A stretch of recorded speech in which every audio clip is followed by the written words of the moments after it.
Hi, my name is Erika Cole. I'm a partner here at Whiteford Taylor and Preston. We're excited to be with you today for this short webinar regarding board management of endowment funds during tough times. I'm happy to be here with a great friend, a very smart lady who is the Director of Financial Planning at One North Wealth Services. Her name is Margo Cook, and we're excited for this discussion today. Margo, why don't you share with us a little bit about yourself? Thank you very much, Erika.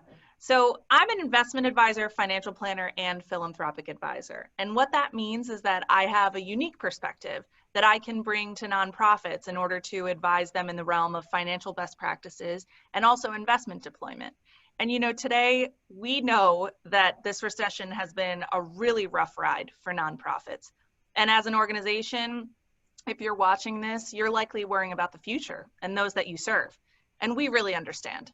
We admire all that you're doing and continue to do despite the difficulties like the uncertainty of the market and changing donor behavior and a decrease in operating revenue, if you have it. We're also finding that the current times have shined a light on something that requires your immediate attention, and that is your endowment. There are both legal and fiduciary responsibilities of nonprofits and their boards when it comes to endowments. So Erika, first, from a legal standpoint, can you tell us what is an endowment? Sure.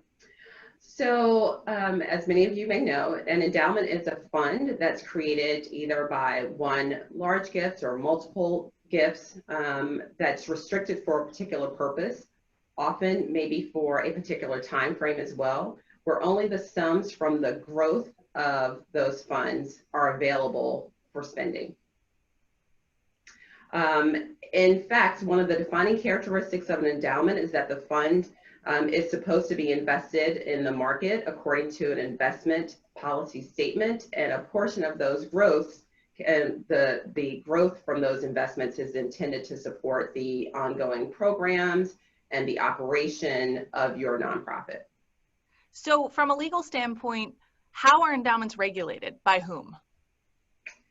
That's a good question, and there's quite a history. The statutory history of this is very interesting, but they're regulated by what's called the Uniform Prudent Management of Institutional Funds Act. UPMIFA is the acronym that's often used, so it doesn't exactly flow off the tongue, but in every state, with the exception of Pennsylvania, has adopted some version of this act. So it governs endowment spending and modifications as well as investments. And really, while there are many considerations related to how endowments are governed, some of the most important things to consider is, number one, follow donor intent. And also making sure you understand donor intent, which isn't always super clear. Only spend or make available to spend sums that are approved under the law. And it's also important to consider that the duties of board members, that's a fiduciary duty. And so we're talking about the duty of care, the duty of loyalty, and prudence, as the act would suggest. Thank you very much. So actually that leads us in perfectly to the next part of what we wanted to talk about, which is the fiduciary duty that we have when it comes to our endowment. Like many of you do for your favorite nonprofits, I also help to fundraise. And when I've asked these higher net worth individuals in the community to financially support an organization, I've also felt a personal responsibility to see that those donated funds were used as promised.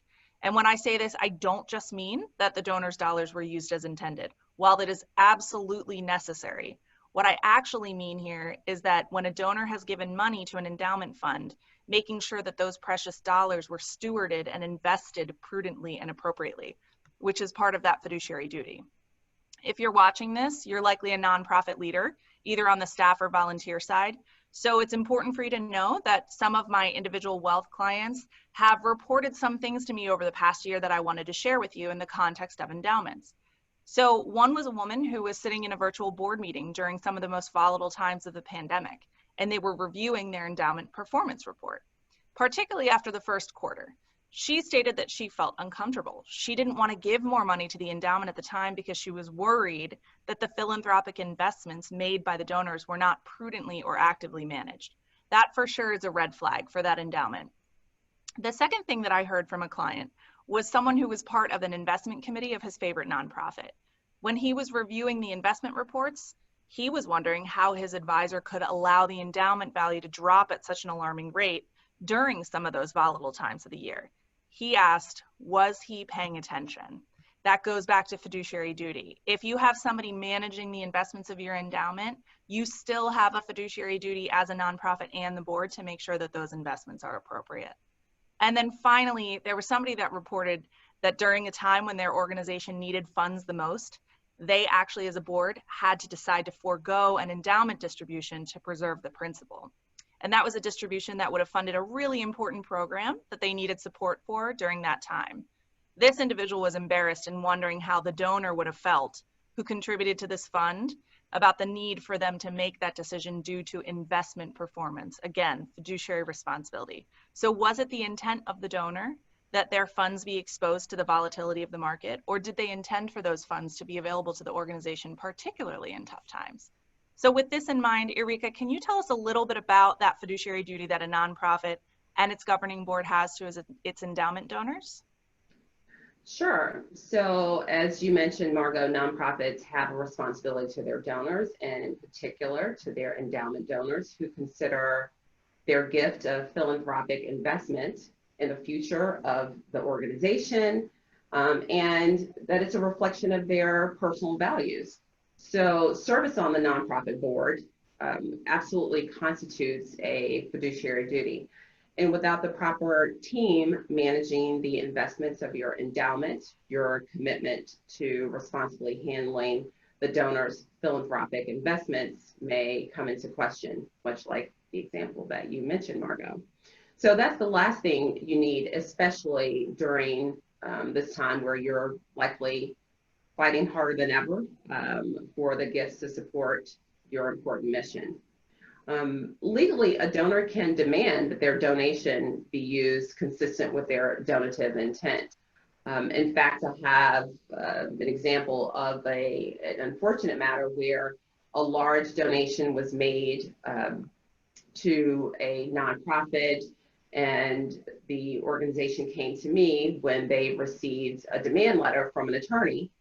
And so then they sought my legal counsel because unfortunately there were questions around how the endowment funds were used, and the donor wanted that sizable money, that check back, and it's just not a position you want to find yourself in. There is an interesting example that's sort of become the seminal example of kind of what not to do, of Garth Brooks. He made a significant donation to an Oklahoma hospital, and they were supposed to build a wing in honor of his mom. Well, ultimately, they redirected those funds. Garth sued and won. So that just isn't a good look for anyone, and we can really position ourselves in a positive way for making good plans on the front end. Absolutely. So now that you've heard more about the legal and fiduciary duty that you have to your donors, you're probably asking yourself, how can I manage these responsibilities and risks? It's a lot to do yourself. Well, both Erika and I have the expertise and services to offer to you to nonprofits in this regard. So please tune in for our next videos where we're going to discuss in depth of the following: managing your investments prudently, creating an investment policy statement and executing it, aligning your investments with the mission of your organization, which is particularly fun. You can choose investments that match your mission, putting policies and procedures in place to protect yourself, and any questions you might have for us. So please do reach out. Our contact information is provided, and we'd be happy to address your questions in detail. We look forward to seeing you, hearing from you, and we wish your organization the best in the future. Take care. Bye.